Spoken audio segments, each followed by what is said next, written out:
one of the ones I kind of played with a little bit. I tested this out a little earlier before I did the video, but so we're going to take this and that, like that dark blue, and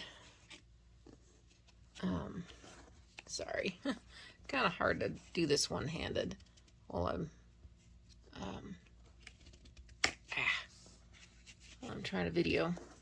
It's a little easier with two hands, so I don't want to damage my my drawing. Okay, so if I take that like that, I can move the frame over there pretty quickly. So that blue is kind of nice, but if I was to use the white, but I'm not sure that that's